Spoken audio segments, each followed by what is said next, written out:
Ahoy!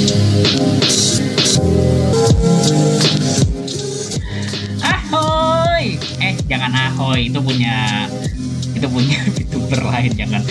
Hai, halo semuanya, apa kabar? Bertemu kembali denganku Panja Sakti. Aku hari ini akan menjelaskan materi mengenai teks hikayat. Mungkin beberapa di antara kalian pernah ada yang mendengar apa itu teks hikayat ya. Ya, mungkin saat kalian SMA ataupun mungkin pernah ada yang membaca teks hikayat seperti contohnya Abu Nawas dan lain-lainnya ya. Nah, di sini aku akan menjelaskan, aku akan kulik apa itu teks hikayat, oke? Yang pertama kita akan bahas definisinya dulu. Nah, simpelnya adalah teks hikayat itu adalah bentuk sastra kuno dalam bahasa Melayu. Nah, biasanya teks hikayat itu menggambarkan kisah-kisah, aturan, ataupun hal-hal imajinatif lainnya lah. Yang biasanya tuh terinspirasi dari suatu sejarah, suatu kerajaan, ataupun suatu urban legend gitu loh, dari suatu daerah. Nah, hikayat itu umumnya ditulis dalam bahasa Melayu, tapi sekarang ini pun sudah banyak hikayat yang diterjemahkan ke bahasa Indonesia. Hikayat dapat berfungsi sebagai hiburan. Contohnya, hikayat Hang Tuah yang menceritakan tentang perjalanan seorang prajurit dengan cita-cita dalamnya yang memukau pembaca. Seperti itu.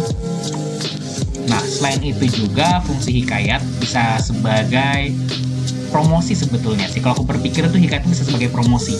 Karena gini deh, kalau kita membaca suatu hikayat mengenai suatu daerah, misalkan sebutlah daerah itu di Sumatera, terus kita lihat, wah ternyata daerah ini ada cerita kayak gini ya, wah keren nih, wah di cerita ini tuh ada lokasi A gitu, aku jadi pengen ke lokasi itu, seperti itu. Ya, hikayat itu bisa bertujuannya sebagai macam-macam lah, fungsinya juga bisa macam-macam seperti itu. Oke. Lanjut ke karakteristik teks hikayat. Yang pertama ada kemustahilan. Nah, ini mirip seperti dongeng ya. Jadi biasanya tuh dalam suatu teks hikayat terdapat kemustahilan. Misalnya tokoh-tokohnya mempunyai keajaiban, punya sihir seperti itu, punya magic. Dia bisa teleportasi, bisa lompat tinggi, bisa ya kayak di film-film yang di TV itu loh. Film-film sejarah itu loh, sejarahnya cuma sejarahnya yang bisa lompat-lompatan, yang berantamnya tuh sekali pukul langsung jauh kayak gitulah. Itu kan kemustahilan. Lalu yang kedua ada anonimitas. Nah, anonim ini karena tidak diketahui biasanya pengarang dari hikayat tersebut itu awalnya dari siapa.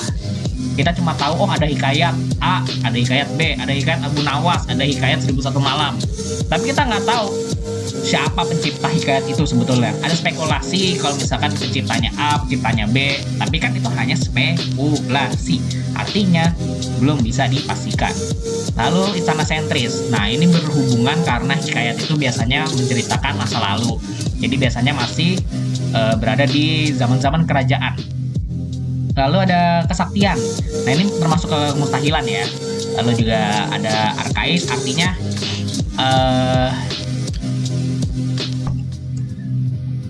arkais itu bisa dibilang hikayat itu menggunakan bahasa-bahasa yang kuno atau bahasa-bahasa baku. Bahkan lebih kalau misalnya kita melihat zaman dulu itu penulisan U itu pakai OE, penulisan J itu harus pakai DJ, terus juga penulisan nya itu pakai NJ. Nah, ini lebih lama lagi mungkin. Lalu ada statis. Nah, biasanya hikayat itu dia tidak mengalami perubahan yang terlalu banyak, kecuali paling ya ada penambahan cerita. Misalkan hikayat Abu Nawas, misalkan dalam hikayat Abu Nawas karakternya pasti ya si Abu Nawas itu. Cuma yang membedakan adalah kejadian apa yang menimpa si Abu Nawas ini. Itu kayak ibaratnya kita baca cerita A itu adalah hari apa, cerita B hari apa, cerita C hari apa. Karakternya yang Abu Nawas, raja, pengawal raja, penasihat raja gitu-gitu. Lalu juga edukatif. Nah, biasanya dalam hikayat itu menyimpan suatu amanat ataupun hal yang bisa diambil dari ceritanya. Makanya dia bersifat edukatif. Struktur hikayat. Struktur lagi. Nah, aku selalu berkata ya, kalau misalkan struktur itu setiap teks sastra itu mirip-mirip. Ya, yang pertama intinya ada abstrak, abstraksi, orientasi, komplikasi, atau krisis, lalu evaluasi, resolusi, koda. Ya, abstraksi itu adalah gambaran kasar dari suatu teks sastra. Orientasi adalah pengenalan, latar, tokoh, lalu juga waktunya, zamannya. Komplikasi itu munculnya konflik, dan juga konflik itu mulai meningkat di situ. Lalu evaluasi itu konflik mulai diselesaikan, resolusi itu konflik sudah benar-benar selesai, dan koda adalah bagian amanatnya. Ya, intinya kalau kalian sudah berkecimpung di dunia sastra ini, harusnya struktur kayak begini udah hatam sih. Paling bedanya cuma di antara satu atau dua doang gitu, antara langsung resolusi atau ada evaluasi dulu, langsung dari orientasi itu ada komplikasi dulu atau langsung ke resolusi gitu. Kadang 4, kadang 5, kadang 6. Beda-beda tiap teks sastra beda-beda, beda cuma 1, 2 gitu. Ya, itu sedikit tips kepada kalian yang ingin menghafal. Lanjut. Nah, bentuk hikayat yang pertama nih, ada cerita rakyat nih. Nah, cerita rakyat itu biasanya digambarkan dengan jenaka ataupun untuk humor ataupun hiburan lah. Nah, biasanya cerita rakyat itu dia diambil dari suatu daerah ataupun asal-usul suatu tempat atau benda gitu loh. Nah, contohnya ya tuh ada hikayat Rangmanyang. Nah, lanjut ada hikayat roman. Nah, hikayat roman itu biasanya berisi kisah cinta ataupun kisah rumah tangga suatu tokoh. Ya, hikayat Putro Gambame. Ya, ibaratnya hikayat atau cerita yang mengisahkan kisah cinta lah. Lalu ada hikayat epos. Hikayat epos berkisah tentang kepahlawanan seseorang.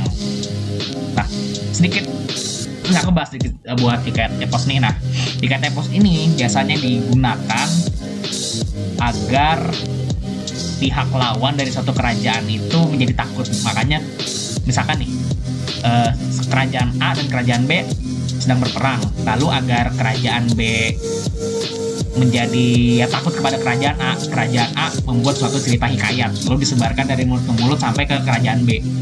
Nah, ketika kerajaan B mengetahui hikayat tersebut, kerajaan B menjadi nyalinya menjadi agak ciut lah. Nah, biasanya itu diceritakan itu adalah tentang kepahlawanan, misalkan raja kerajaan tersebut ataupun pengawal ataupun prajurit kerajaan tersebut gitu loh. Lalu ada hikayat tambeh yang bercerita tentang perumahan hidup. Biasanya cerita hikayat ini mengandung amanat ataupun pembelajaran. Lalu ada hikayat cara yang berfokus pada seorang ataupun tokoh yang terpuji.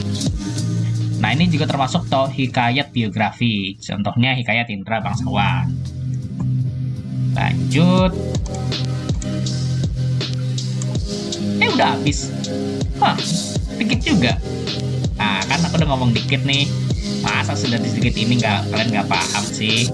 Apa perlu kasih PR? Gimana kalau di pertemuan berikutnya aku kasih PR? Oke, kayak gitu aja deh untuk pertemuan kali ini. Terima kasih kepada kalian yang sudah memperhatikan, dan sampai jumpa lagi. Ciao, bye bye.